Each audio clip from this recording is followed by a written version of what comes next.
Assalamualaikum warahmatullahi wabarakatuh. Perkenalkan saya Jauzana Kusmawan dengan NIM J500230176. Di sini saya akan mempresentasikan hasil mind mapping saya terkait 5 preparat sel dan 5 preparat epitel. Yang pertama adalah preparat sel, yaitu stereosilum. Stereosilum ini diambil dari organ testis pada epididymis. Ini disebut dengan epithelium pseudostratificatum columnar. Mengapa dikatakan pseudos? Karena ini seperti berlapis tapi ternyata tidak. Jadi berbentuk semu. Dibikinnya seperti ini, tapi secara lebih dalam di zoom ini berbentuk seperti kayak berseling-seling itu. Ini bisa dikatakan seperti donat gosong kakak-kakaknya tadi. Yang bagian luar ini adalah lamina propria dengan sel otot polos. Mengapa menggunakan sel otot polos? Karena sel otot polos akan menggerakkan sel sperma yang belum matang ke tahapan dan lokasi selanjutnya. Ini yang bagian dalam ini adalah sel spermanya. Sel spermanya ini dan di sini adalah seperti rambut-rambut. Ini adalah stereosilia. Stereosilia ini adalah untuk mengatur kelebihan sitoplasma. Selanjutnya ini yang bagian titik-titik, ini inti selnya. Lalu tesis lemak ini pada kulit. Yang bagian hitam ini adalah lemaknya dan dibungkus oleh vakula lemak. Dan juga vakula lemak ini juga dibungkus dan dibedakan dengan lobulus. Selanjutnya granulum zymogen. Granulum zymogen ini termasuk ke epitel and exocrine karena menghasilkan enzim. Berbalik lagi dengan jika dikatakan dengan epithelium endokrin, ini ada yang namanya Pulau Langerhans, ini menghasilkan hormon. Sel-sel aksinus ini ada di sekitarnya itu ada sel-sel aksinus piramid di eksokrin untuk memproduksi enzim itu sendiri. Ini adalah granulum zymogen sebagai calon-calon enzim. Terus ada juga ductus, saluran ke duodenum yang bentuknya memanjang. Lalu selanjutnya ada makroragositus pada hepar. Hepar ini untuk menetralkan racun. Bagian adalah ini adalah vena centralis. Vena centralis berada pembuluh darah, di dalamnya itu ada sel-sel darah. Lalu yang paling sering disebut atau sering disinggung adalah makrofag atau disebut dengan sel Kupffer hepar. Yang ini adalah di dalamnya itu ada sel hepatosit. Lalu yang bagian ada space ruang ini namanya sitoplasma, dan di luarnya ini adalah sensoid plasma darah. Selanjutnya mucinogen. Mucinogen ini juga termasuk kepada epitel exocrine karena menghasilkan mukosa. Mukosa ini dihasilkan oleh sel goblet. Ini sel gobletnya bagian luar dan menghasilkan mukosa. Mukus menghasilkan mukosa. Mukosa ini pada mucinogen ini adalah preparat usus halus, berfungsi untuk proteksi usus halus. Untuk proteksi ya. Dan ini sel enterosit. Dua ini namanya filintestinalis.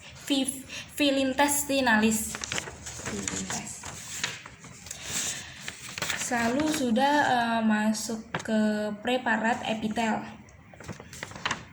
Preparat epitel ini juga ada 5. Yang pertama adalah membrana basalis. Membrana basalis pada REN pada corpusculum renale. Ini yang bagian ini adalah glomerulusnya. Glomerulus untuk penyaring darah yang melalui 3 tahapan: filtrasi, reabsorpsi, dan augmentasi. Di dalamnya glomerulus itu ada sel podosit. Biasanya itu memang jarang tahu sih. Lalu ini adalah epitelnya, epitel simplex squamosum, bentuknya pipih. Dan yang bagian luar ini adalah membran basalnya. Membran basal ini untuk melekat, bagian tipis untuk melekatnya epitel. Selanjutnya ada epithelium stratificatum squamosum non cornificatum. Ini non berarti tidak bertanduk. Kalau bertanduk tidak ada nonnya. Dan di sini adalah menggunakan preparat Ospophagus pada tunika mucosa.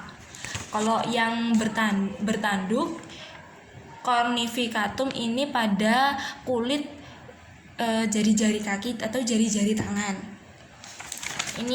Ini yang dikatakan Stratificatum squamosum non cornificatum yang bagian ini semuanya ini.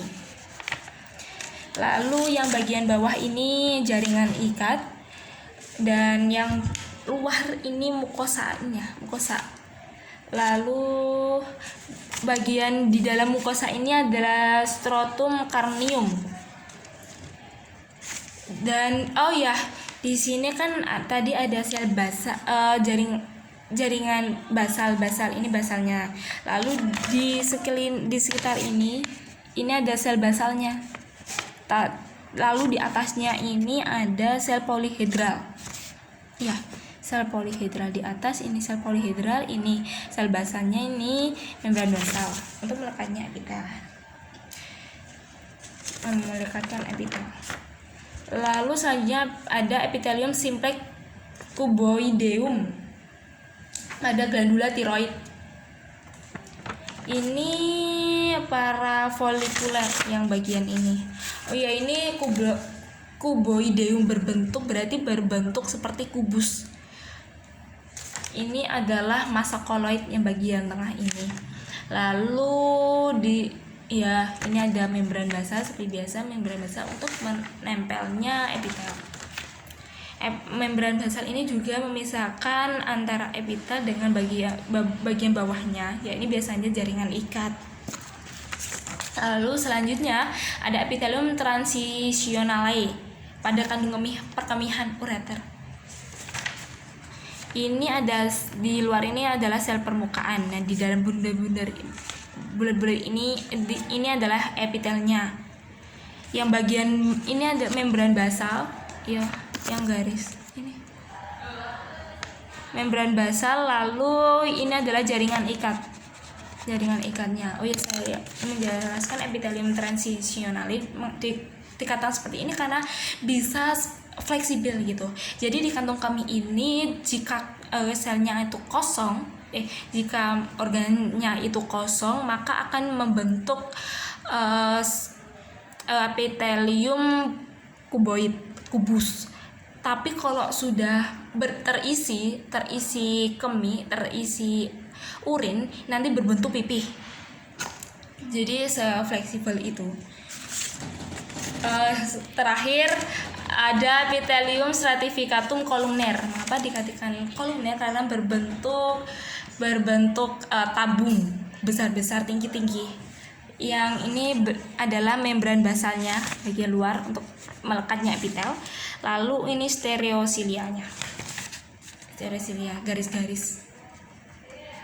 Nah, ini fleksibel sih, tidak semua pada preparat ini mempunyai. Nah, di sini adalah preparat sperma. Jadi tidak semua memiliki bagian lonjong ini. Begitu sih, Kak. Begitu saja presentasi mind mapping yang bisa saya lakukan. Kurang lebihnya saya mohon maaf sebesar-besarnya. Wassalamualaikum warahmatullahi wabarakatuh.